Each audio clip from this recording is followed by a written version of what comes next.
नमस्कार दोस्तों। जिस आदमी को एक बड़ी फिल्म से निकालने की बात हो रही थी, वही आदमी कुछ ही महीनों बाद हिंदी सिनेमा का सबसे डरावना विलेन बन गया। एक ऐसा विलेन जिसे देखने से पहले लोग उसकी आवाज से डर जाते थे। उनके डायलॉग इतनी खतरनाक कि सिनेमा हॉल में जब वो बोलता था तो हीरो चुप हो जाते थे और हीरोइन तक कांप जाती थी। शुरुआत में कहा गया, इसकी आवाज फिट नहीं बैठती, इसे बदल दो, इसे फिल्म से निकाल दो। लेकिन किस्मत को कुछ और ही मंजूर था। आज अगर हम हिंदी सिनेमा के सबसे यादगार किरदारों की बात करें तो एक नाम सबसे पहले जुबान पर आता है, गब्बर सिंह। और इस गब्बर को जिंदा किया था एक ऐसे अभिनेता ने जिसका नाम था अमजद खान। तो दोस्तों, आज के इस वीडियो में जानिए अमजद खान की वो पूरी कहानी, संघर्ष, तिरस्कार और सफलता की, जो हर सिने प्रेमी को जाननी चाहिए। वीडियो को अंत तक जरूर देखिए, क्योंकि आगे वो सच है जो बहुत कम लोगों को पता है। दोस्तों, कहा जाता है कि अगर कोई अभिनेता अपने असली नाम से ज्यादा किसी फिल्म में निभाए गए अपने किरदार के नाम से पहचाना जाने लगे तो समझ लीजिए कि वह अभिनेता सच मायनों में सफल हो चुका है। भारतीय सिनेमा के इतिहास की सबसे सफल और यादगार फिल्मों में से एक शोले में ऐसे कई कलाकार रहे जिन्हें आज भी उनके किरदारों के नाम से जाना जाता है। चाहे बात करें कालिया, सूरमा भोपाली या फिर गब्बर सिंह की, ये नाम आज भी दर्शकों के जहन में जिंदा हैं। अमजद खान ने दर्शन शास्त्र की पढ़ाई पूरी की थी। अदाकारी उन्हें विरासत में मिली थी और वे इस विरासत को आगे बढ़ाना भी चाहते थे। इसी वजह से उन्होंने बहुत कम उम्र में ही अलग अलग मंचों पर अभिनय करना शुरू कर दिया था। गौरतलब है कि अभिनय के गुण सीखने के लिए उन्हें कभी किसी संस्था में जाने की जरूरत महसूस नहीं हुई, क्योंकि अदाकारी की शिक्षा उन्हें घर पर ही अपने पिता मशहूर अभिनेता जयंत से मिल जाती थी। अमजद खान की पहली फिल्म नाज़नीन मानी जाती है, जो साल 1951 में रिलीज हुई थी। हालांकि इससे पहले वे अपने चाचा द्वारा निर्मित फिल्म चार पैसा में एक बाल कलाकार के रूप में भी नजर आ चुके थे। उस समय उनकी उम्र महज 4 वर्ष थी। इसके बाद वे राज कपूर की फिल्म अब दिल्ली दूर नहीं में दिखाई दिए और साथ ही रंगमंच से भी लगातार जुड़े रहे। हालांकि वे फिल्मों में लगातार काम कर रहे थे, लेकिन उन्हें वैसा मुकाम नहीं मिल पा रहा था जैसा वे चाहते थे। इसी दौरान उन्होंने फिल्म निर्देशन में भी हाथ आजमाना शुरू किया। आसिफ की महत्वाकांक्षी फिल्म लव एंड गॉड में काम कर रहे थे, लेकिन आसिफ साहब के असमय निधन के बाद यह मौका उनके हाथ से निकल गया। 1970 के दशक की शुरुआत में एक समय ऐसा भी आया जब अमजद खान अपने करियर को लेकर असमंजस में थे। आगे क्या करें, किस दिशा में जाएं, इन सवालों से वे जूझ रहे थे। लेकिन इस कठिन दौर में भी उन्होंने रंगमंच का साथ नहीं छोड़ा। एक दिन लेखक सलीम खान ने उन्हें नाटक ऐ मेरे वतन के लोगों में अभिनय करते हुए देखा और तभी अपनी आने वाली फिल्म में उन्हें लेने का मन बना लिया। इस फिल्म का नाम था शोले। फिल्म शोले में डाकू गब्बर सिंह के किरदार के लिए निर्माता निर्देशक की पहली पसंद डैनी डेंजोंगपा थे, लेकिन उन्होंने यह फिल्म इसलिए छोड़ दी क्योंकि वे उस समय अपने दोस्त फिरोज खान की फिल्म धर्मात्मा के लिए वचनबद्ध थे। इसके बाद यह किरदार अभिनेता रंजीत को ऑफर किया गया, लेकिन समय की कमी के कारण उन्होंने भी मना कर दिया। आखिरकार सलीम खान के सुझाव पर निर्देशक रमेश सिप्पी ने यह किरदार अमजद खान को दे दिया और उन्होंने इसे हाथों हाथ स्वीकार कर लिया। अपने किरदार की तैयारी के लिए अमजद खान बाजार से एक खास ड्रेस लेकर आए, जिसे उन्होंने फिल्म में भी पहना। हालांकि शोले की शूटिंग के शुरुआती दिनों में अमजद खान को संवाद बोलने में काफी परेशानी हुई। उन्हें फिल्म का पहला डायलॉग बोलने के लिए 45 बार रीटेक देना पड़ा। उनकी आवाज पतली थी, जो एक खूंखार डाकू के किरदार पर फिट नहीं बैठ रही थी। इस समस्या से निजात पाने के लिए उन्होंने गरारे करना शुरू किया, जिससे उनकी आवाज खुल गई। और फिर जो हुआ वह इतिहास बन गया। हालांकि शुरुआती दौर में अमजद खान को लेकर संदेह भी थे। यहां तक कि लेखक जोड़ी सलीम जावेद में से जावेद अख्तर ने भी उन्हें रिजेक्ट कर दिया था और रमेश सिप्पी से उन्हें फिल्म से हटाने की बात कही थी।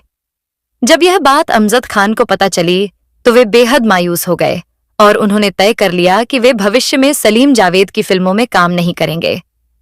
जब शोले रिलीज हुई तो शुरुआती रिव्यूज नकारात्मक थे। कुछ लोग इसकी असफलता का कारण भी अमजद खान को मानने लगे। इन सब बातों से परेशान होकर एक दिन वे एक ऐसे व्यक्ति के पास पहुंचे जो तोते की मदद से भविष्य बताता था। जब अमजद खान ने अपनी परेशानी बताई तो तोते ने एक कार्ड निकाला और उस व्यक्ति ने कहा, तुम जो भी काम करोगे उसमें तुम्हें सबसे बड़ी सफलता मिलेगी। और यह बात सच साबित हुई। धीरे धीरे शोले ने बॉक्स ऑफिस पर शानदार प्रदर्शन करना शुरू किया। अब हर जुबान पर सिर्फ गब्बर सिंह का नाम था। उसके संवाद लोगों को कंठस्थ हो गए, जिन्हें आज भी दोहराया जाता है। इस अपार लोकप्रियता का नतीजा यह हुआ कि ब्रिटानिया ने पहली बार किसी फिल्मी किरदार को अपने प्रोडक्ट का चेहरा बनाया और अमजद खान गब्बर सिंह के लुक में विज्ञापन करते नजर आए। हालांकि इतनी शोहरत के बावजूद अमजद खान का मन पूरी तरह शांत नहीं था, क्योंकि उनके गुरु और पिता जो उन्हें अभिनय सिखाते थे, अपने बेटे की यह ऐतिहासिक सफलता देखने के लिए दुनिया में मौजूद नहीं थे। शोले के बाद अमजद खान हिंदी सिनेमा के सबसे पसंदीदा विलेन बन गए, लेकिन वे खुद को एक ही सांचे में ढालकर नहीं रखना चाहते थे। इसीलिए उन्होंने हर तरह के किरदार किए और अलग अलग फिल्मों में विविध भूमिकाओं में नजर आते रहे। साल 1976 में कई फिल्मों में काम करने के बाद अमजद खान महान फिल्मकार सत्यजीत रे की फिल्म शतरंज के खिलाड़ी में वाजिद अली शाह का ऐतिहासिक किरदार निभाते हुए नजर आए। इस फिल्म में उन्होंने एक गाना भी डब किया था, जो उनके बहुआयामी टैलेंट को दर्शाता है। इसी साल वे अमिताभ बच्चन के साथ फिल्म परवरिश में भी दिखाई दिए।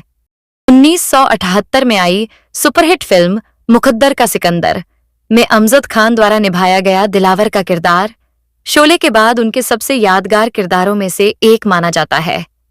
इसी साल गुलजार द्वारा निर्मित फिल्म में वे बादशाह अकबर के किरदार में भी नजर आए, जहां उन्होंने अपनी गंभीर और शाही अदाकारी से दर्शकों को प्रभावित किया।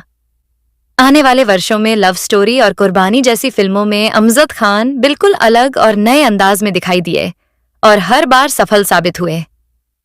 अमजद खान केवल अभिनेता ही नहीं, बल्कि इंडस्ट्री के एक जिम्मेदार प्रतिनिधि भी थे। वे अभिनेता गिल्ड एसोसिएशन के प्रेसिडेंट भी रहे और अपने कार्यकाल के दौरान उन्होंने संगठन के लिए सराहनीय कार्य किए। अगर उनके स्वभाव की बात करें तो अमजद खान बेहद सेवाभावी और नेक दिल इंसान थे। लोगों की मदद करना उन्हें अंदरूनी खुशी देता था। दोस्तों के दोस्त कहे जाने वाले अमजद खान की अमिताभ बच्चन के साथ दोस्ती के कई किस्से आज भी मशहूर हैं।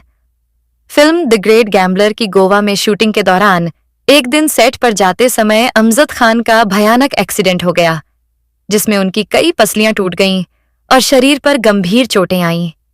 इस मुश्किल वक्त में अमिताभ बच्चन ने अस्पताल में उनकी हर संभव मदद की।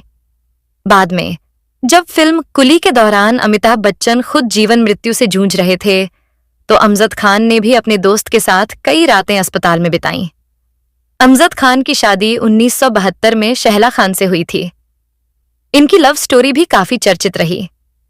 शहला से उन्हें 2 बेटे शादाब खान और सीमा खान और एक बेटी अहला खान हुई। एक दिलचस्प संयोग ये भी है कि जिस दिन उनके पहले बेटे शादाब खान का जन्म हुआ, उसी दिन अमजद खान ने फिल्म शोले साइन की थी। इस फिल्म के लिए उन्हें सिर्फ 10,000 रुपए की फीस मिली थी, क्योंकि उस समय वे अभी एक स्थापित अभिनेता नहीं थे। अमजद खान अपनी सेहत को लेकर बेहद सजग रहते थे। वे रोज कसरत करते और नियमित रूप से बैडमिंटन खेलते थे। लेकिन एक्सीडेंट के बाद डॉक्टरों ने उन्हें कसरत बंद कर केवल आराम करने की सलाह दी। लगातार दवाइयां लेने का असर उनके शरीर पर पड़ने लगा और उनका वजन तेजी से बढ़ने लगा। इसके बावजूद उन्होंने काम करना नहीं छोड़ा। उन्हें फिल्म उत्सव में कामसूत्र के लेखक का किरदार निभाने के लिए अवार्ड नॉमिनेशन भी मिला। इसी दौरान अमजद खान फिल्म निर्माण के क्षेत्र में भी उतरे। उन्होंने 2 फिल्मों का निर्माण किया। पहली फिल्म चोर पुलिस, जो सेंसर में अटकने के कारण देर से रिलीज हुई और बॉक्स ऑफिस पर सफल नहीं हो सकी। इसके बाद उन्होंने 1985 में अमीर आदमी गरीब आदमी नाम की फिल्म का निर्माण किया। साल 1986 में उनकी कई फिल्में रिलीज हुईं और वे लगातार पर्दे पर नजर आते रहे। लेकिन अत्यधिक स्वास्थ्य समस्याओं के कारण अमजद खान का असमय निधन हो गया। हालांकि उनके जाने के बाद भी उनकी कई फिल्में 1994 तक रिलीज होती रहीं। अपने शानदार करियर में अमजद खान ने करीब 130 फिल्मों में काम किया। उन्हें उनके अभिनय के लिए कई बड़े सम्मान मिले।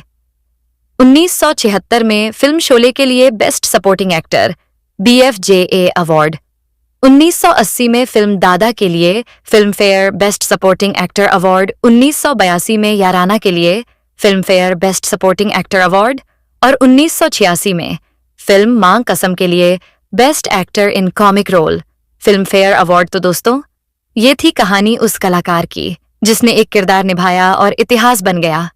अमजद खान सिर्फ गब्बर सिंह नहीं, बल्कि संघर्ष, मेहनत और अदाकारी का दूसरा नाम।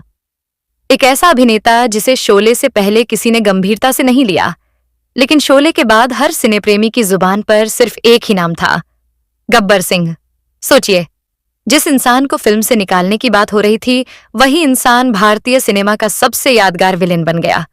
यही तो सिनेमा की असली जादूगरी है।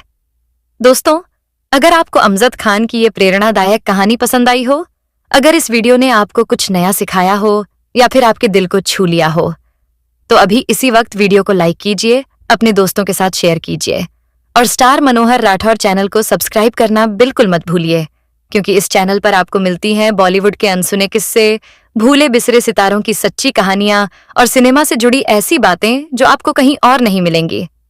और हाँ दोस्तों, कमेंट में जरूर बताइए, गब्बर सिंह का कौन सा डायलॉग आपको सबसे ज्यादा पसंद है। आपका एक लाइक, एक कमेंट और एक सब्सक्राइब हमें ऐसी ही दमदार कहानियां लाने की ताकत देता है। मिलते हैं अगले वीडियो में एक और दिलचस्प कहानी के साथ। तब तक के लिए जय हिंद।